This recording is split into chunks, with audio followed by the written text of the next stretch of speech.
আজি আমাৰ এই দৰামাৰী হেকাইপাৰা এই অঞ্চলৰ ৰাইজে বহুত বছৰৰ পৰা এই মাছুৱা ঘাট দলংটো বিচাৰি আছিল, কিন্তু আমিও দিব পৰা নাছিল ইমান বছৰ।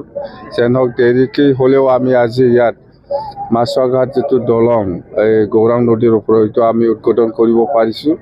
খুব ভাল লাগিছে আৰু অতি সোনকালে এই দলংটো 1 বছৰৰ ভিতৰতে শেষ কৰিব পাৰিব বুলি ইহঁতে কৈছে। যেনক 1 বছৰ বেছি লাগিলেও একো প্ৰব্লেম নাই, 1.5 বছৰেই লাগক। মুঠতে এইটো দলংটো যে আমি বনাব পাৰিছোঁ এতিয়া, মই খুব ভাল লাগিছে। আৰু ইয়াৰ লগত যিটো কানেক্টিং ৰাস্তা খুব বেয়া, সেইটো মই অলৰেডি ইঞ্জিনিয়াৰৰ লগত কথা পাতিছোঁ। ইহঁতে এষ্টিমেট বনাই পেলাই পটাপট বনাব দিব। আৰু সেইফালে গৌৰাং নদী এইটো পাৰ হৈ সেইফালে আমাৰ তিমল গাঁও এইটো কানেক্টিং ৰাস্তা সেইটোও বনাব। মই ইঞ্জিনিয়াৰ অলৰেডি কৈছোঁ, পইচা আছে, প্ৰব্লেম নাই। দে, থেংক ইউ। মাটিৰ পাত্তাটো মই ঘোষণা কৰিছোঁ যে আপোনালোকে এপ্লিকেশ্যনবিলাক দিয়ক, দৰখাস্তবিলাক দিয়ক। যেনিবা মোৰ নামত আধা বিঘা আছে, মোৰ নামত 2 বিঘা আছে, মোৰ নামত 1 পোৱা আছে। এনেকুৱা চৰকাৰী মাটিত যিসকল বড়ো হওক, ৰাজবংশী হওক বা মুছলিমেই হওক বা যিমান হওক, চবে এপ্লিকেশ্যন দিয়াটো খুব কম হৈছে। আজিলৈকে আমি এপ্লিকেশ্যন পোৱাটো 5,500 মান আমি এপ্লিকেণ্ট পাইছে।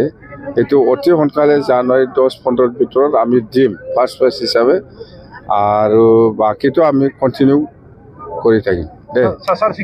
ৰাষ্ট্ৰীয় উদ্যান বেদখল কৰিছে। এইটোতো ৰাজনীতিৰ ষড়যন্ত্ৰ আছে, আমি জানো মানে বেআইনীভাৱে বেলেগৰ পৰা মানুহ আনি বা ক'ৰ পৰা মানুহ আনি আছে। অথতে সেইদিনা ঘটনা একটা হৈছে, হোৱা নাই নহয়। জংঘল কাটিবৰ কাৰণে এনেকুৱা টিম বনাই পেলাই 500জন 600জন এনেকুৱা টিম বনাই পেলাই জংঘলত কাটিবৰ কাৰণে এনকাৰেজ কৰা মানুহ আছে, আমি জানো এইটো। মুঠতে ইয়াত ৰাজনীতি ষড়যন্ত্ৰ আছে। ইয়াৰ মতলবটো হ'ল PTCত গণ্ডগোল কৰিব লাগে, গণ্ডগোল কৰি পেলাই মানে মুঠতে গণ্ডগোল কৰি পেলাই আমাৰ উন্নতিটো বন্ধ কৰা, বাছ কথা এইটো।